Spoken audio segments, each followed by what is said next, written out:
Good morning. If I could have your attention just for a moment.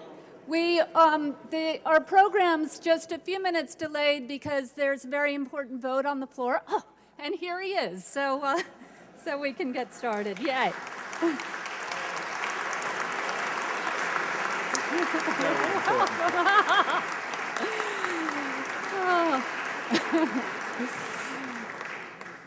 Thank you.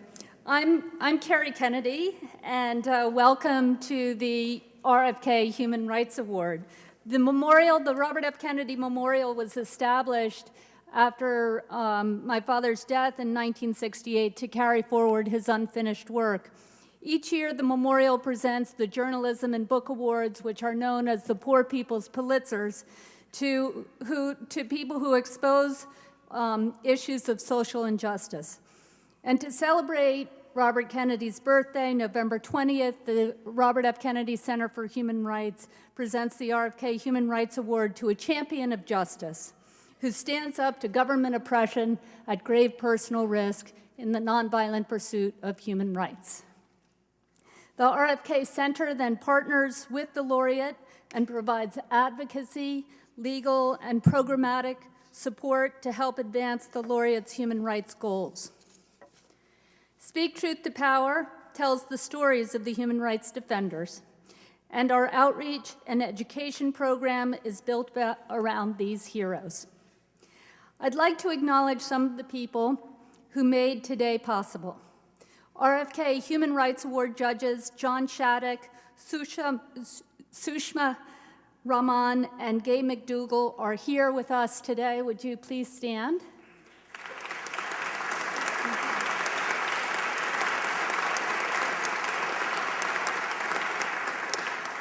Monica Kalravarma, who is the director of the RFK Center for Human Rights and just does such a spectacular job. We're so proud of her. Monica, would you please stand?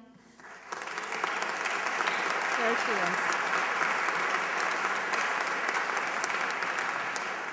And of course, Lynn Delaney, our fearless leader, the executive director of the RFK Memorial. Thank you, Lynn.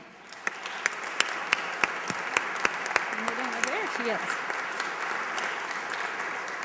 When Robert Kennedy visited South Africa in 1966, most Americans had never heard of apartheid. While there, he spoke about the champions of justice as those with the moral courage to enter the conflict.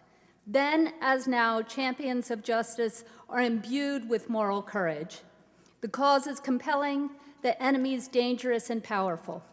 But we are blessed with a handful of Davids who, with little more than the slingshots of their heart and nerve and sinew to support them, stand up against a world full of Goliaths, and the angels prevail.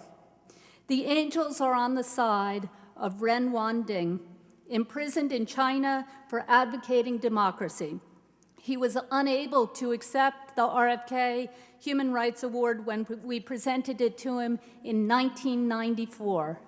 But now, just free from prison, having arrived in our country in September, Ren, we are so pleased to have you with us today. Please stand.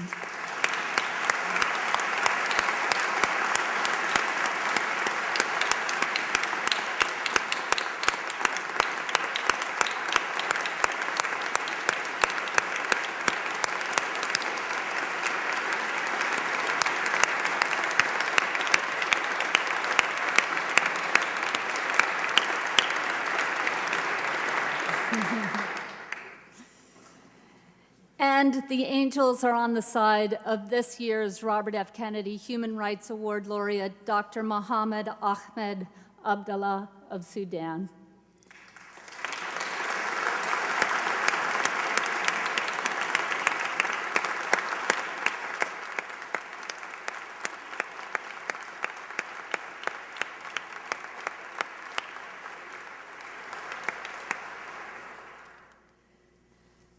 Dr. Mohammed Ahmed was chosen out of hundreds of nominated Human Rights Award advocates from across the globe.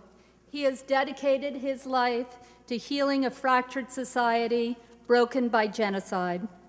Dr. Mohammed Ahmed works to stop torture and assure decent health care to all in need. It would be convenient to believe that such violations of basic rights would require a passport to witness and could only happen in a place like Darfur.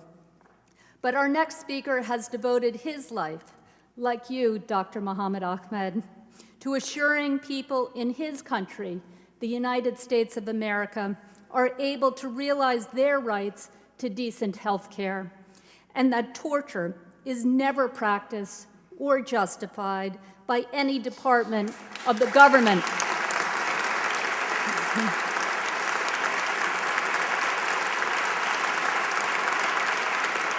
That torture is never justified by any department of the government of the United States, including the one once run by his brother, Attorney General Robert F. Kennedy.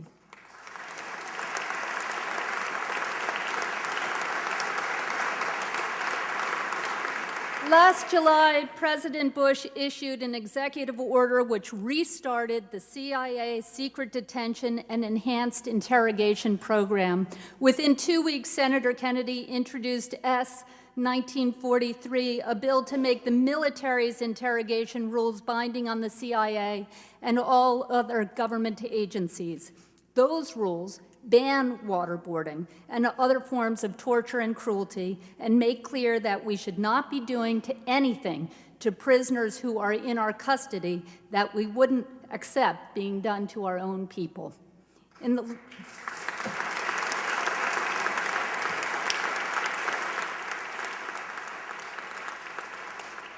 last year alone, he has taken the lead in addressing the Iraqi refugee crisis. He was the lead sponsor of the hate crimes bill, which passed the Senate last week. He voted against the Military Commissions Act. He was a leader in the efforts to restore habeas corpus and to stop rendition, and to ratify CEDAW, the Women's Rights Convention, and to fully fund the Violence Against Women Act, and to protect Native American women from rape. As Elisa Massimino, the Washington head of Human Rights First, put it, I really don't know where we'd be in the Senate today without him. Please welcome Senator Edward Hayes.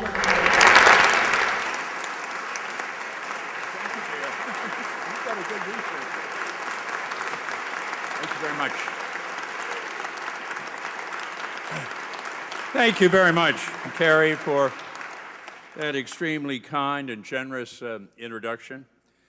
I'm sure, like so many of you, it's really special to be in this very special room in the United States Senate.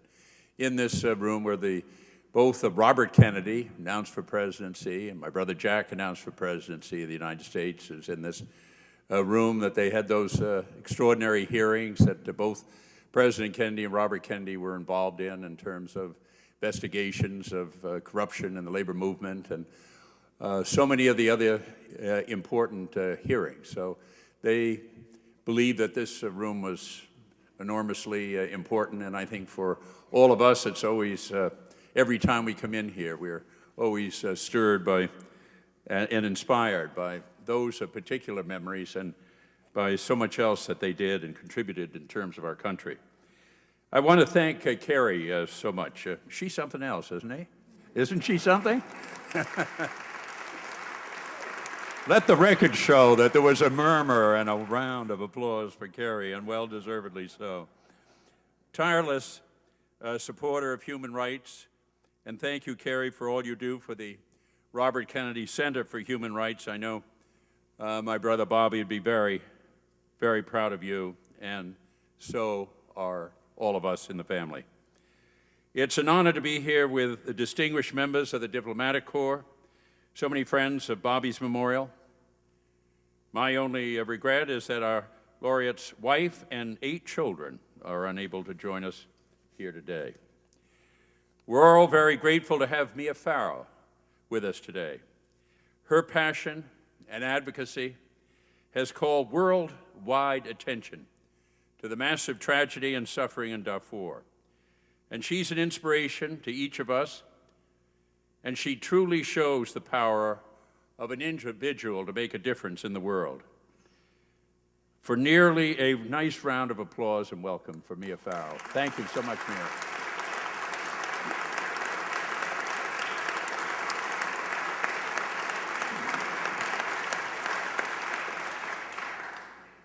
For nearly a quarter century, this Human Rights Memorial has served as the continuing voice of Bobby's dedication to human rights. This morning, we pay tribute to the extraordinary work of a courageous man who bravely confronts injustice and oppression, and who powerfully reminds us of the immense importance everywhere of dedication to human rights.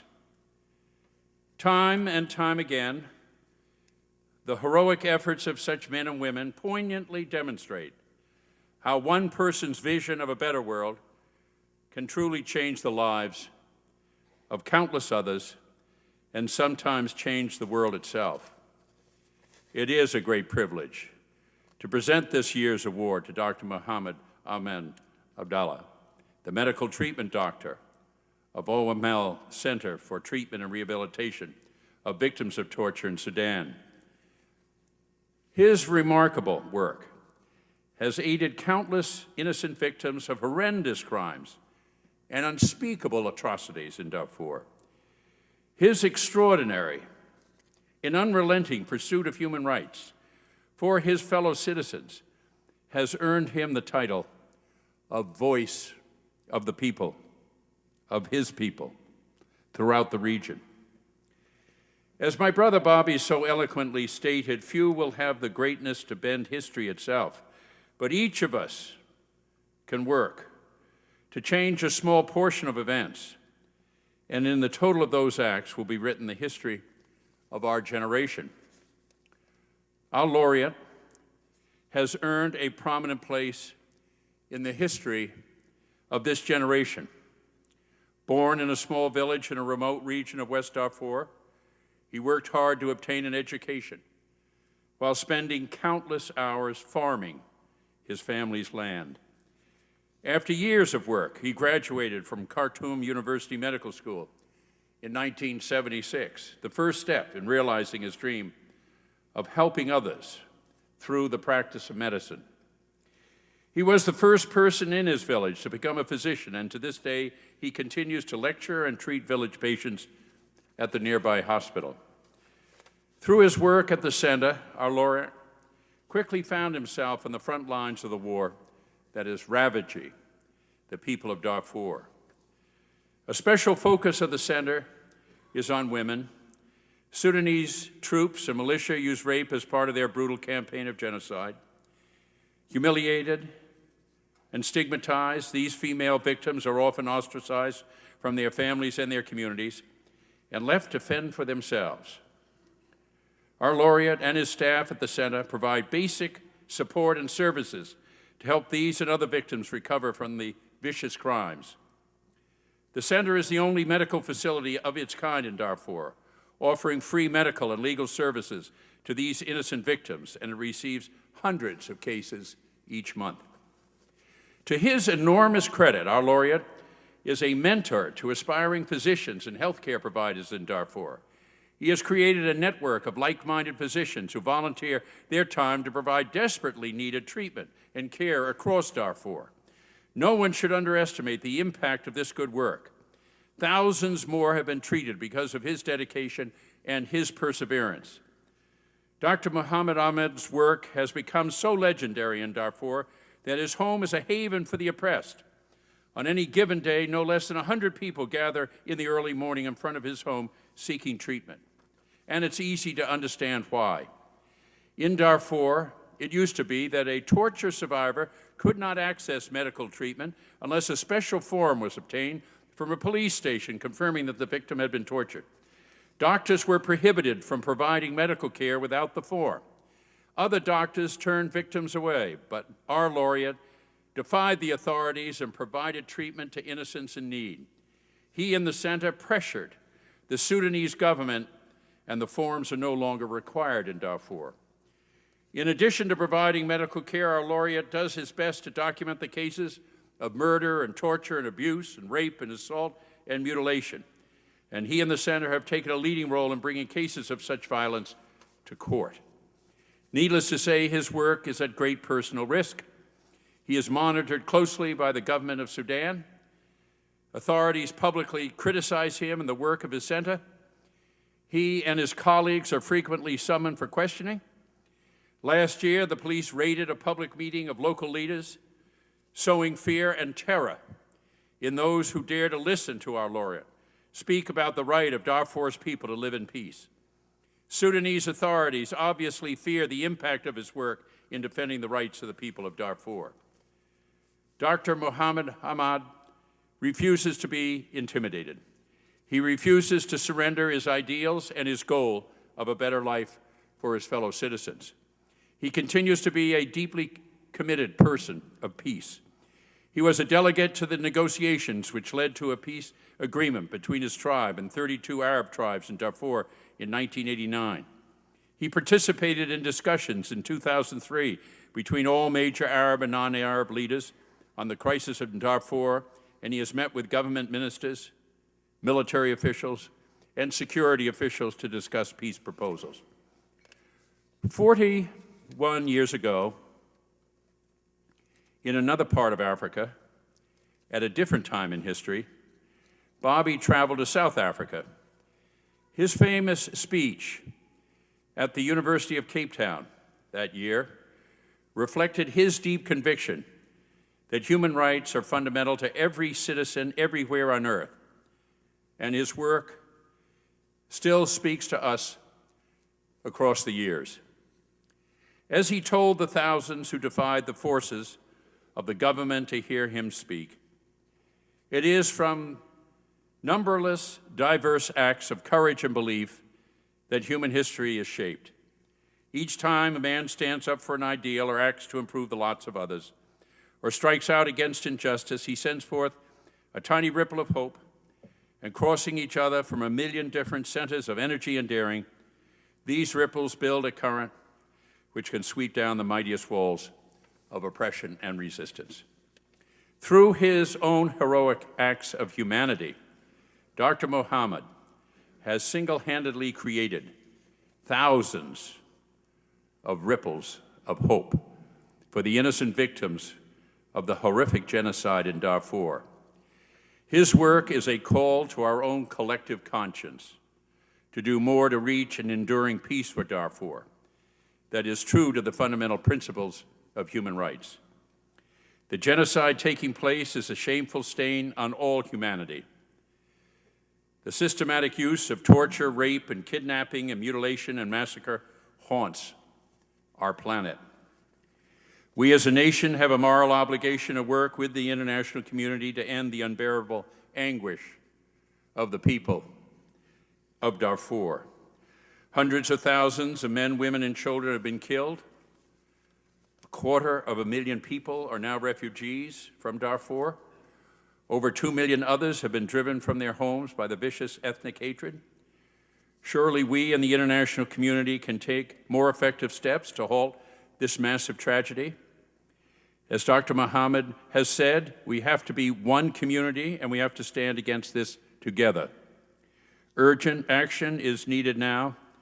The entire world has a role to play in helping to alleviate this enormous suffering in Darfur. A peacekeeping force is absolutely essential to protect the innocent civilians and bring an end to the chaos, and the United Nations peacekeepers should be quickly deployed as part of the joint mission with the African Union. The world community must work together to see that the U.S. arms embargo is fully enforced. There can be no exceptions. And a no-fly zone should be imposed over Darfur to prevent air attacks on civilians and on humanitarian workers providing food and medical assistance to the people of Darfur. Civilian and humanitarian aid workers must be able to do their life-saving work. The world community must also unite in demanding that the attacks on internally displaced persons residing in refugee camps and other innocent civilians in Darfur stop immediately. All parties in Sudan need to be held accountable for the safety and security of the conflict's innocent victims. In addition, Congress should pass the Sudan Divestment Act, which supports states that are enacting strong divestment laws. 21 states across America, including Massachusetts, deserve credit for already enacting their own divestment laws. Americans who do not want their pensions, annuities, and endowments used to support the murderous acts of the government of Sudan should have the information and ability to divest if they choose to do so. Above all, the people of Darfur need a peace agreement, and all the parties to the conflict, rebel leaders and government officials alike, must come to the table to attempt to reach a lasting agreement that will bring peace to those who have suffered so much. Dr. Mohammed has shown the world the way. He is doing all he can to end the unspeakable cruelties in Darfur and improve the plight of the people in that troubled land. He is an extraordinary person, doing extraordinary work at an extraordinary time in history. The words of a well-known Sudanese writer in a poem entitled Birth speak to the hope and promise he is searching for amid the unspeakable evil. Can good combine with evil? Can it slay war and escape with peace? Will earth return to love and joy? Our laureate is doing all he can to return love and joy to the people of Darfur. He is an eloquent voice for countless victims who cannot speak to the world for themselves. He is an inspiration to us all, and I know Bobby would be proud of him. It's an honor now to join Ethel in presenting this year's laureate, Dr. Mohammed Ahmed Abdallah, with the Robert F. Kennedy Human Rights Award. Ethel Kennedy.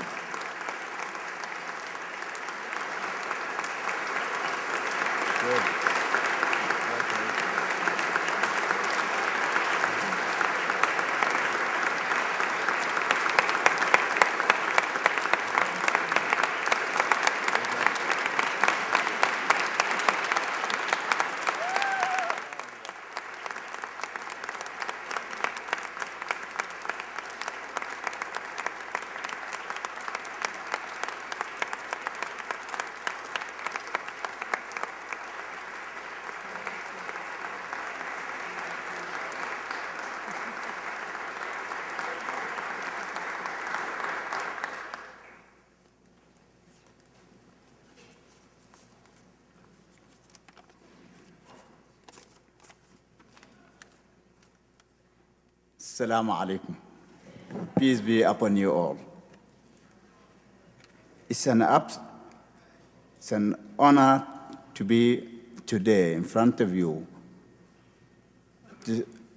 to see how you and so many other people in this country are responding to the sufferings of the people of Darfur. Without the Robert Kennedy's Memorial Center, we would have never been here, and nobody would have never heard us.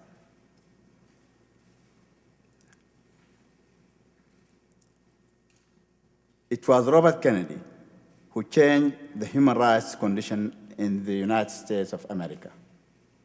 We have been young children who have been hearing this miraculous work happening in America. It's now deeply coined in our minds, and this is one of the inspirations which give us a power to continue onwards. As you heard, I traveled a long way from my village to the fertile, beautiful area of Jabal Marra to become a doctor. And it's difficult in my country at that time to become a doctor. I have to move more than 5 days on feet to reach the school.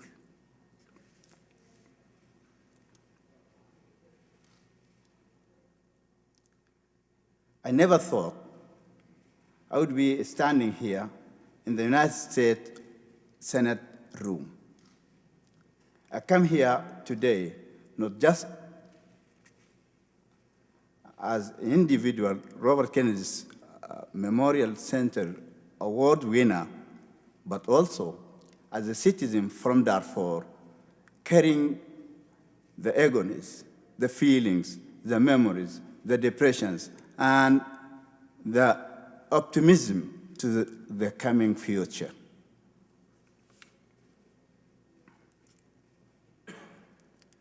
I also talk on behalf of my patients, the very young who have been raped, the very children who have been thrown into fire, that fire which burned all their villages and their possessions and left them without any.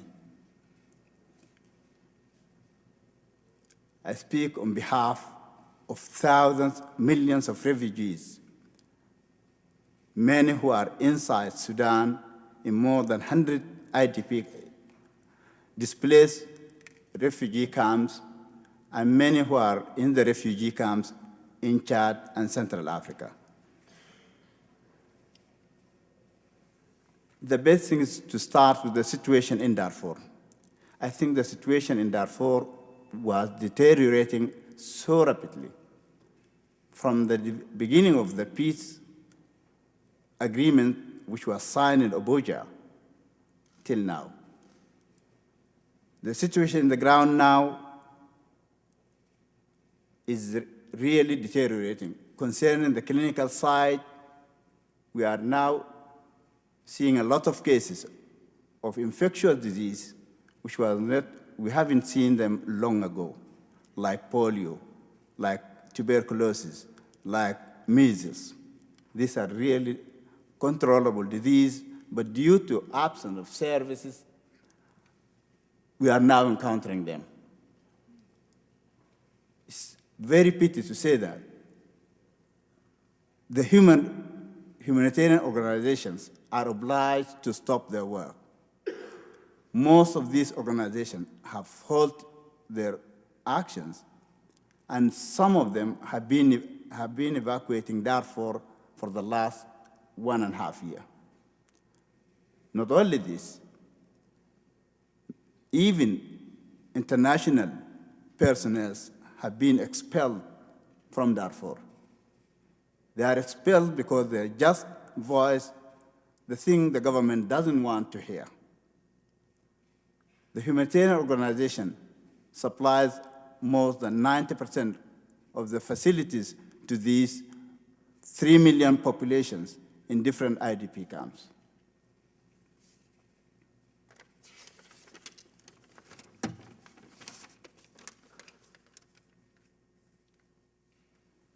The government of Sudan, which is my government, is really now targeting the civilians whom they escort them from their villages to the humble displaced camps in different parts of Sudan. Now it starts to target them and to kill them even inside these IDP camps. Many have been taken to unknown areas. We don't know where and what's their fate. The African Union troops were prevented from seeing these people. The humanitarian organizations, they don't know how to supply these people with basic requirements. Many displaced people have been killed within the last few weeks. We think this is really a serious situation. The government, with its proximal issues, have started a mechanism by which the humanitarian organizations are obliged to stop their work. Vehicles are routinely looted, even inside the major cities of Darfur. So, are we going to see Rwanda again? We have to think this.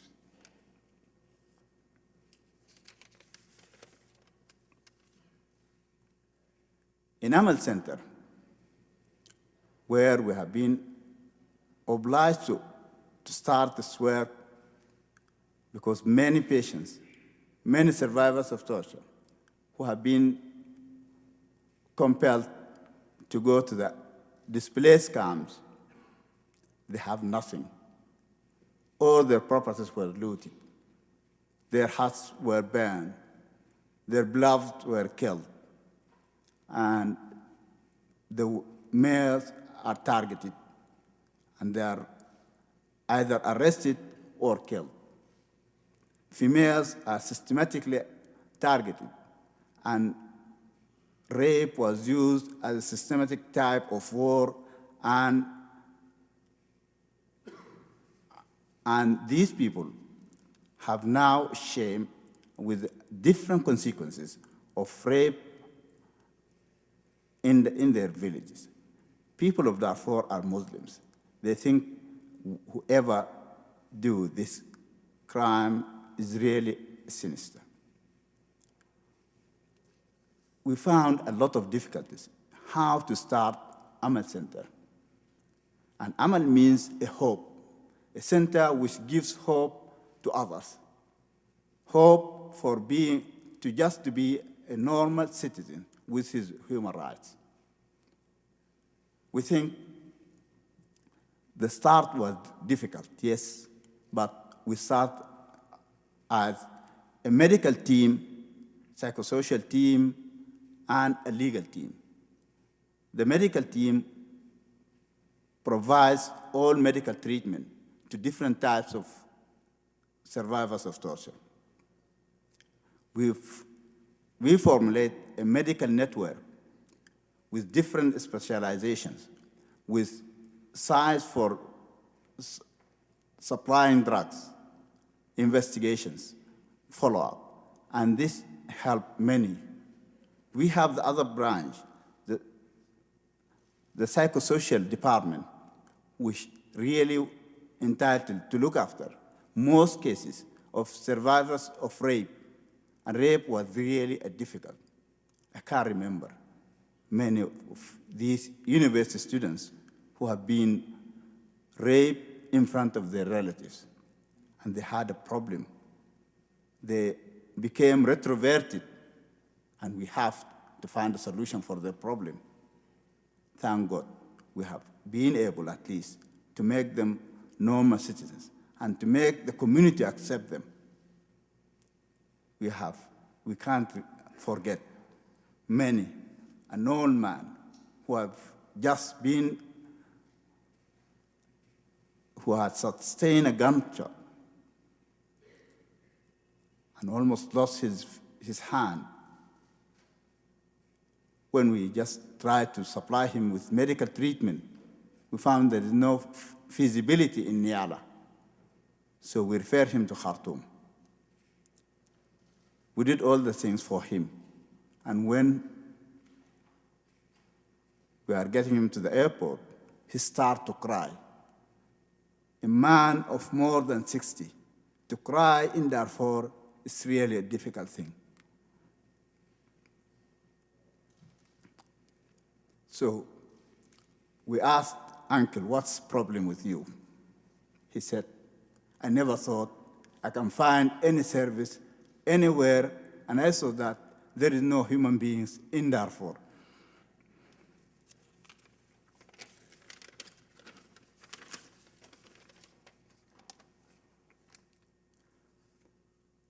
We think our legal counterparts did their work very well.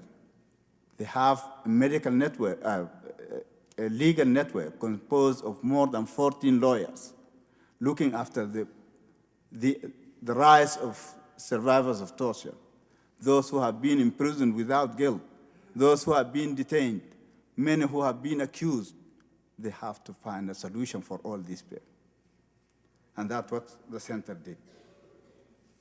Nobody hates peace. We people of Darfur, we are in badly need of peace. And we have started to prepare peace process. But the problem is that government of Sudan doesn't like peace. People of Darfur are not consulted in any problem, in any points where negotiation could take place. People are oppressed not to show up. Those who are going to negotiation table are those who are really dedicated to government. Last week, some of the groups who have been trying to go to Libya were compelled to get down. In the year 2006, 50 of us from the Salvation Darfur group tried to go to attend Abuja peace process. The government refused to give us visas. The African Union was too weak just to help us and find a solution to our problem. Now we are now well organized in our communities. We have tribal group composed of 27 African tribes.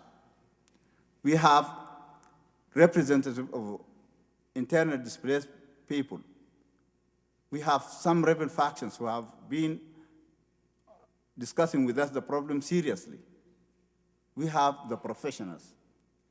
All of these are ready to attend negotiation table. But this to occur, we need to have a common consensus of ideas. We have to be consulted as the people of Darfur.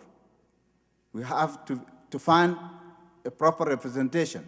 Who should attend the negotiations and who should not? We have to fix the time where to occur. The Libyan negotiation table failed because the people of Darfur were not concerned or not consulted.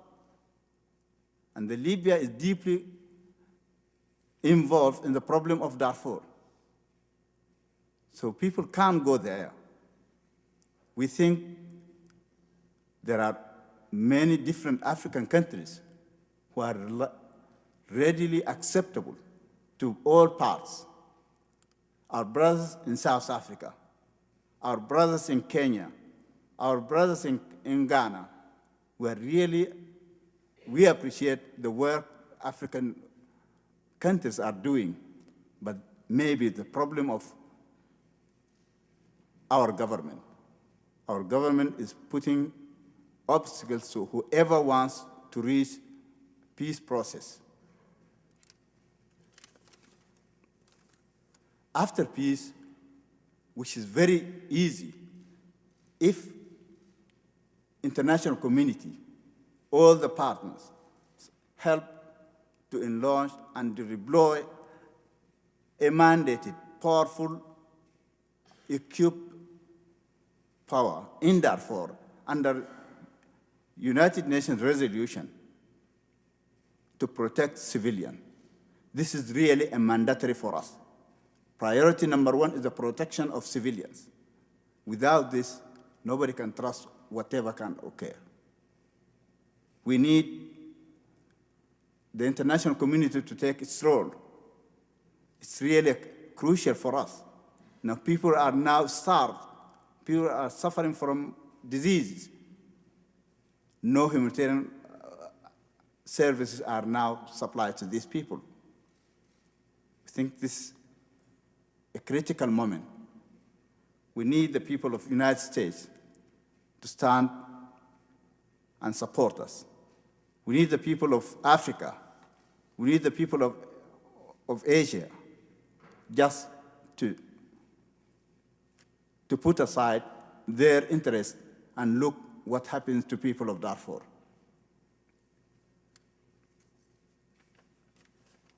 Peace, as I said, is easy in our hands if people try to gain it. It's easy at anything. But we need protection first, protection to our civilians. Justice is interrelated to peace. If there is no justice, then there will never be peace. Whoever committed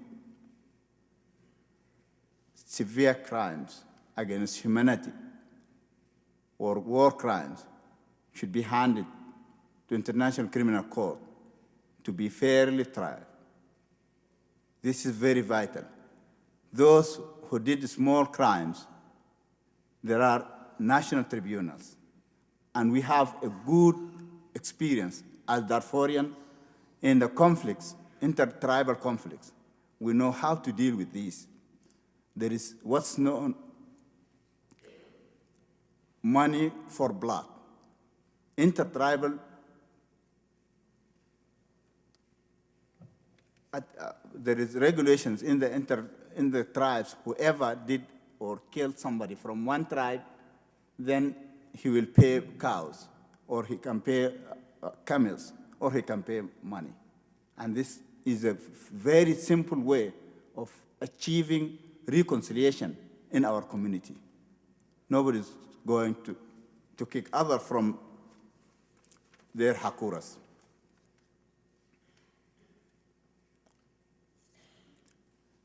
The Arabic word for doctor is Hakim. But Hakim is not just the man who gives drugs. Hakim, that means somebody, the wise person in the community, with a wide perspective.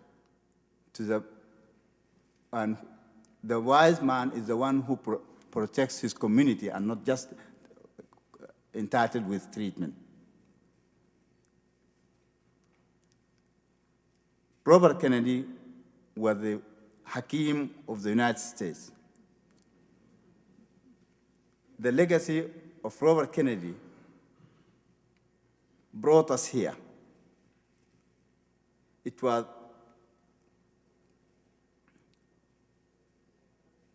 the work he did stimulates people of Darfur to hope that there is a fair justice all over the world. I call here for all the human rights activists, people of America, our brothers in Africa, other parts of Europe to assist us.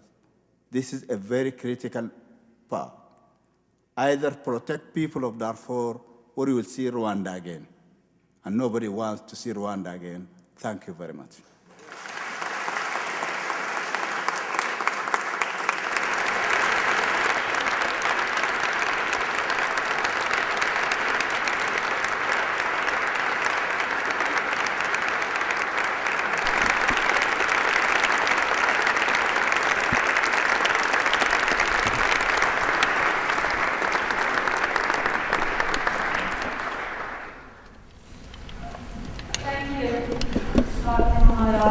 For those stirring and inspiring remarks. As you point out, President Bashir is proceeding with his diabolical scheme to forcibly remove civilians from the IDP camps and slaughter the people of Darfur. He thinks that if there's no witnesses, then it didn't happen. That scheme will only work if the rest of the world walks away. Our next speaker is walking straight in to that mouth of hell and proving President Bashir and his butchers are dead wrong. Mia Farrow is a single mother of 14 children. Now, for that alone, she deserves a Human Rights Award. So amazing. She is one of America's greatest actors and greatest activists. Still, she finds the energy to volunteer as UN Goodwill Ambassador. As such, she has led 7 missions to Darfur over the past 5 years and is planning another for January. But Mia is no tragedy tourist. Her seminal op-ed in the Wall Street Journal calling China to task changed the debate on what to do about Darfur. Mia proved that despite prevailing wisdom, China is in fact vulnerable to name and shame tactics. She is committed, smart, strategic, and possesses a boundless heart. Please welcome Mia Farrow.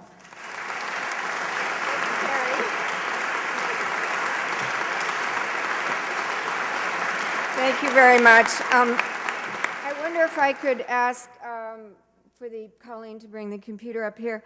Dr. Mohammed Ahmed, first of all, you are the embodiment of courage and commitment, and you do represent the best hope for a future Sudan, a Sudan that respects rights, that seeks peace, justice, and tolerance.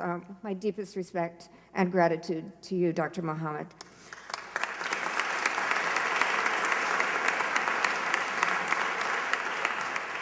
Thank you. While Colleen is putting the computer up, I've been given permission to introduce you to some of the people that I have met over my soon-to-be 8 trips into the region. I've taken some photographs. First, I would just tell you, I wear this around my neck. It was given to me in 2004 by a woman named Halima. She took it from her own neck. She was in the Jebel Mara Mountains, where Dr. Mohammed comes from, and she described the day her village was attacked. She had been holding her infant son, who was torn from her arms and bayoneted before her eyes. 3 of her 5 children were similarly killed on that day, and her husband too. Halima clasped my 2 hands and said, "Tell people what is happening here. Tell them we will all be slaughtered. Tell them we need help."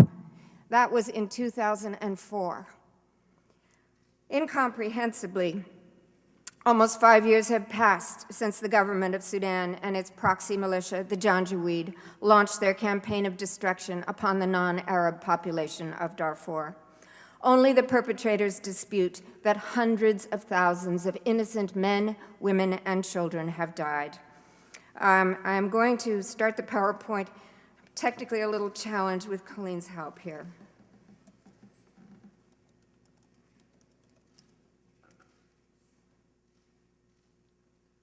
It should appear on your screens. And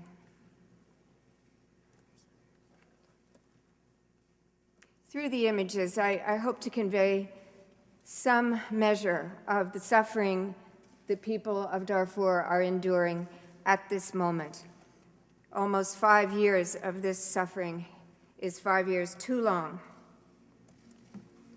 Here we have never again. After the Nazi Holocaust, the world vowed never again. How obscenely disingenuous those fine words sound today. As we look at Rwanda, Darfur, and Eastern Chad, are we to conclude that never again applies only to white people?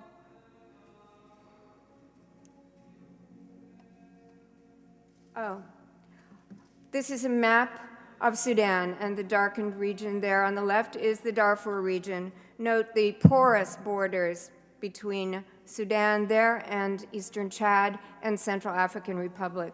Both countries are experiencing tremendous suffering, attacks from inside Sudan. I took this picture in 2004 from a helicopter. It's notable for the fact that it exists. This is a typical village in Darfur.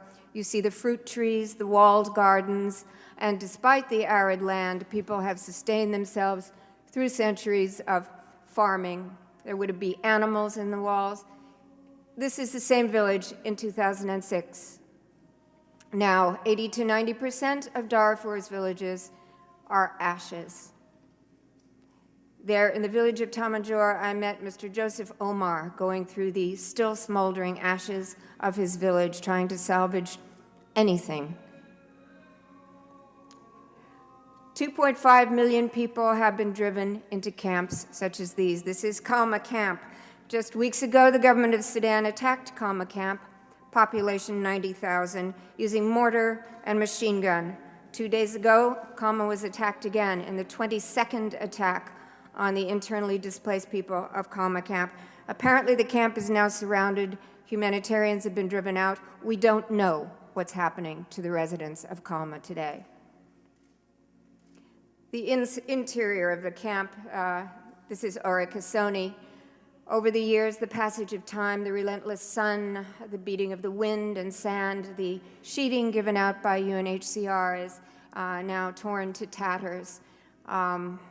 You see the people of the residents of the camp are living amidst deplorable conditions.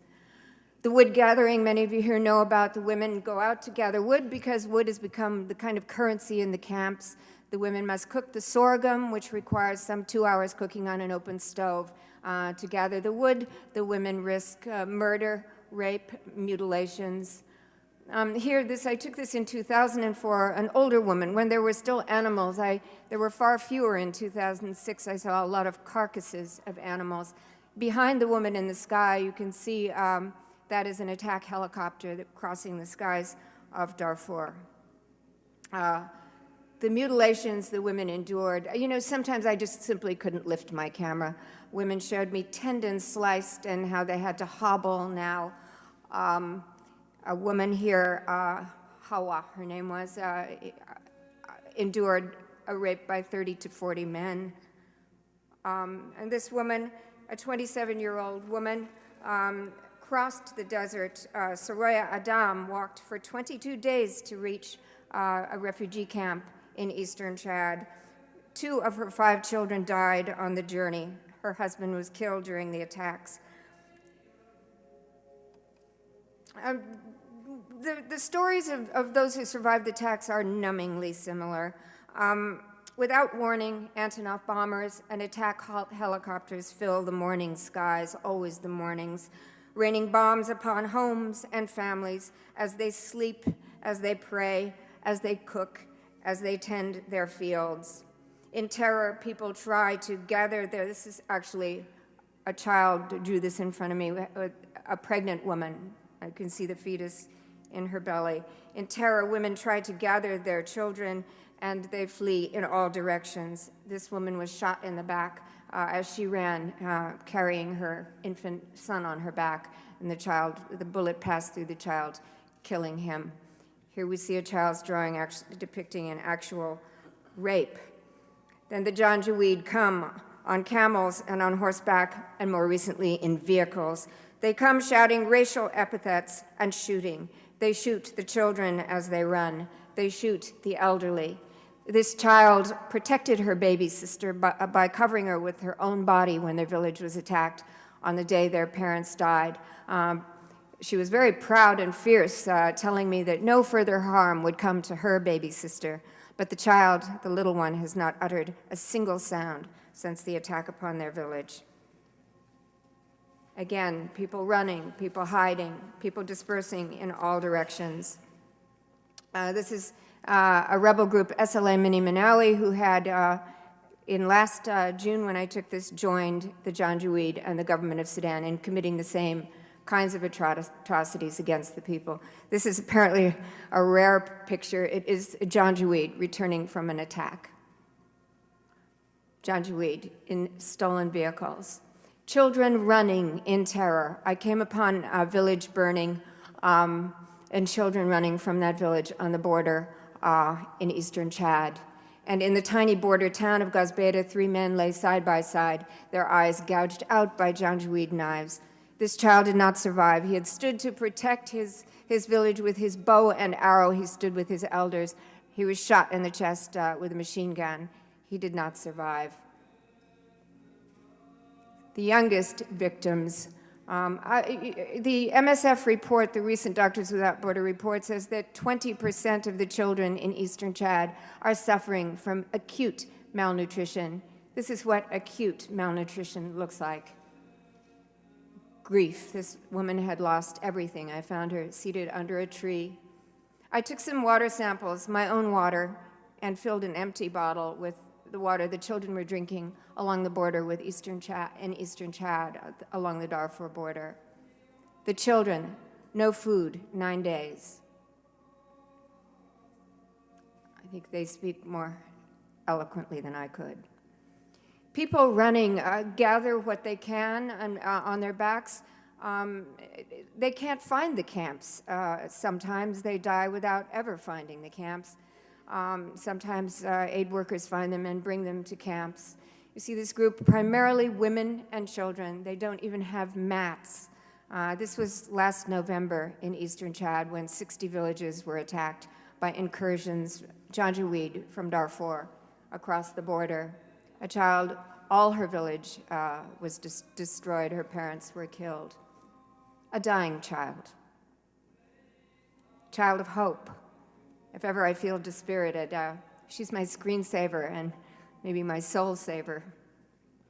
Across Darfur, from village to village, the plea was the same. Even before the desperate need for water and the insufficient food was, we need protection. I don't think there could be a more visceral cry than, save us, we need protection. I'm going to turn this off now. These are the victims of our indifference. After almost 5 years, what message have we sent to the people of the Darfur region? Only that they are completely dispensable. Next month, I will return to the region. People will tell me their stories, and again, they will plead for protection.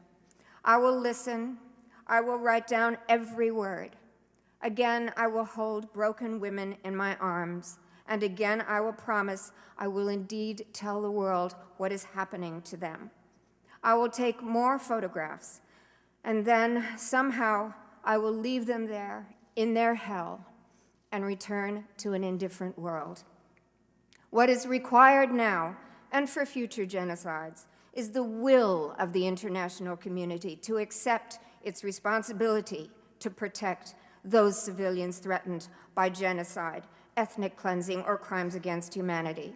A responsibility unanimously accepted by the UN in 2004, words that are proving to be as hollow as never again. And then there is China. China is underwriting genocide in Darfur. Genocide Sudanese style is expensive. It requires bombers, attack helicopters, and a steady flow of arms and ammunition. Some 70% of Chinese oil revenues, which now top $2 billion a year, have been used to attack the non-Arab population of Darfur. The vast majority of weaponry used to attack civilians is of Chinese origin. But it seems now there is one thing that China holds more dear than its unfettered access to Sudanese oil, and that is its successful staging of the 2008 Summer Olympic Games. This desire is proving to be a lone point of leverage with a country that has thus far been impervious to criticism. Under intense international pressure, China for the first time did sign on to the newest UN resolution to provide a protection force for the people of Darfur, but they signed only after removing some of the resolution's sharpest teeth, including any mandate to disarm the Janjaweed. Also, the force's command, composition, and ultimately its capability remain in the hands of the perpetrators, the government of Sudan, which continues to place every conceivable obstacle in the way of an effective deployment of a force. Beijing has two strategies. The first is to preserve its alliance with Sudan in order to meet its massive oil needs. The second is to fashion its brand new image, one that befits the host of the 2008 Olympic Games. The two are inconsistent. The Chinese have hired more than one international, prestigious public relations firm to clean up their image, but the words they are churning out about Darfur are simply that. If Beijing elected to act rather than talk, there's plenty they could do. China could use its influence to insist that the Janjaweed be disarmed. China could demand that the regime call a halt to the ongoing aerial bombardment of civilians and the forced relocations from the camps that we heard Dr. Ahmed talk about. China could demand that Khartoum cease to obstruct the deployment of peacekeepers. China could refuse to sell weapons to Sudan. China could threaten to suspend new oil deals with Sudan. How can China host the Olympic Games at home and underwrite genocide in Sudan?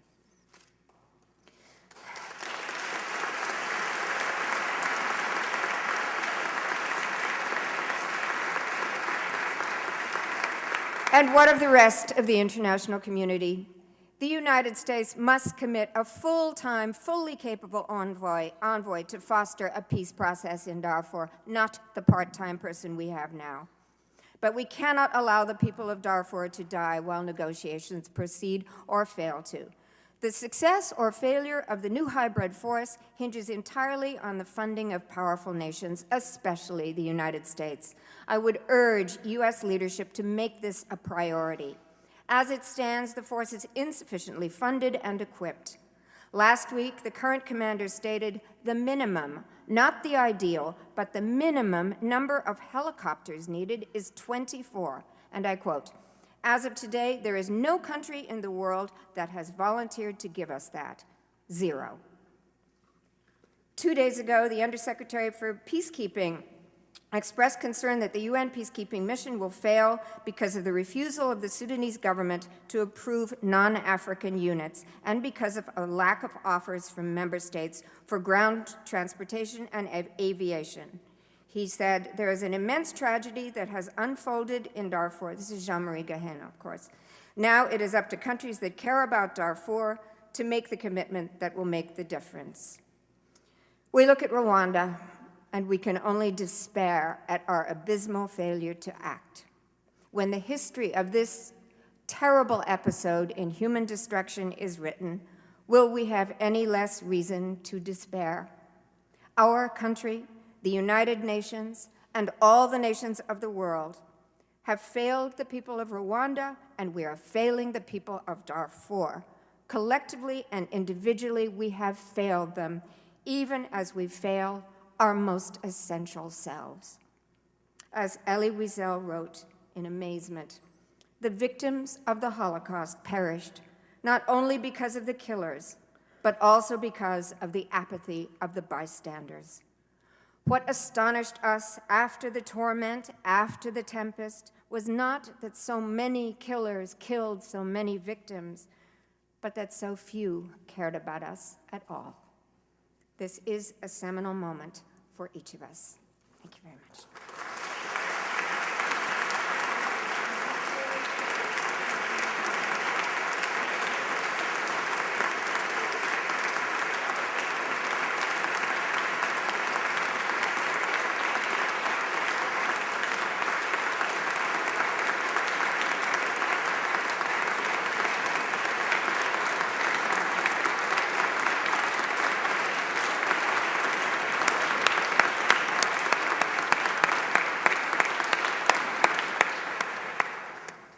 Thank you so much, Mia. You were just extraordinary, and we're all so moved by your words and by your photographs and by your commitment.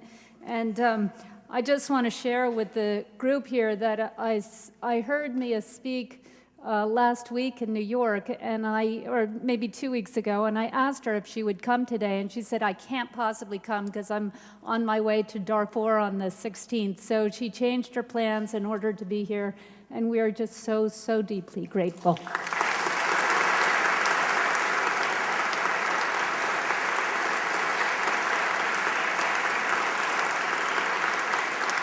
And I would just add to that plan about how we should proceed by pressuring China, enhancing diplomatic efforts, and funding the hybrid peacekeeping force, that we really must ensure that the Khartoum government is held responsible for human rights violations and crimes against humanity. Under last year's mandate at the UN Security Council, the International Criminal Court's prosecutors issued arrest warrants in May of this year for 2 men accused of committing and orchestrating some of the worst crimes in Darfur. Ali Kushaib is nicknamed the Butcher of Darfur. He's a Janjaweed commander who has raped women and executed prisoners.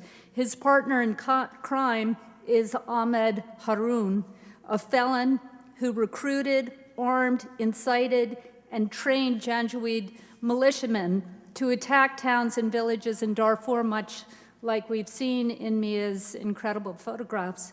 Afterwards, the government of Khartoum made him co-chair of the National Committee investigating the very human rights abuses that he committed. As if that was not enough, President Bashir then named him Minister of Humanitarian Affairs. With this official imprimatur, Haroun now maintains a stranglehold over what areas international aid workers have access to, what equipment they can use, and what supplies are made available to whom. Haroun's deadbolt on the gates to international aid prevents survivors of any hope of relief. When the ICC issued arrest warrants for Haroun and Kushaib for crimes against humanity and war crimes, the Sudanese government responded with characteristic contempt for the rule of law and refused to hand them over. Today, we take a stand with Dr. Mohammed Ahmed and the people of Darfur to tell the truth and to end impunity. But even if the peacekeepers come tomorrow and fully carry out their mandate to protect civilians, Darfur would still be experiencing a human rights crisis. This crisis will require a long-term commitment from human rights defenders like Dr. Mohammed Ahmed, the international community, and indeed everyone here today to help the displaced survivors of this conflict to return and rebuild their lives and to hold war criminals accountable. And that will be the ongoing work of the Robert F. Kennedy Center for Human Rights. We have heard much today about the horrors taking place in Darfur. And Mia, when I looked at those photographs that you shared with us, especially of those poor women who were walking so far to get firewood, I was reminded that there's an extended dry season in parts of Darfur, especially where the IDPs are encamped. But when the rain finally comes, it brings with it water and crops and a sense of renewal. And so water in Darfur, like many places, represents life and hope. And in Darfur, the people pray for rain, and when it comes, they dance with joy. So today, in solidarity with Dr. Mohammed Ahmed and the people of Darfur, I would like us to participate in a traditional call for rain. And I'm going to need your help. So the rainstorm's going to come, and it's going to come from one part, and it's going to go across the region like this. And the rain has 4 parts to it, so we need to practice. The first part goes like this. Okay. The second part is a little clapping, not a hard clapping, but like that. The third part is here on your knees. Okay, and the fourth part is stomping. Good, you've got it. Now we're going to start. I'm going to start here, and it's going to move across the region.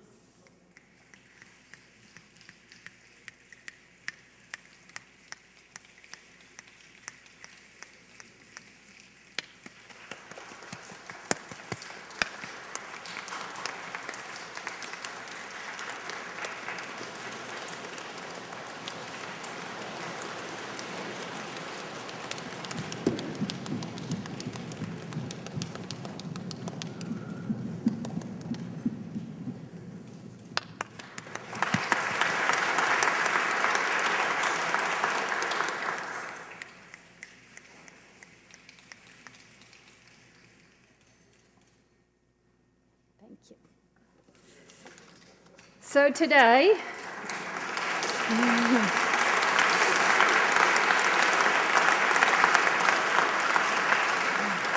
as we leave here today, let's join Dr. Mohammed Ahmed and ensure that in Darfur, justice reigns. Thank you.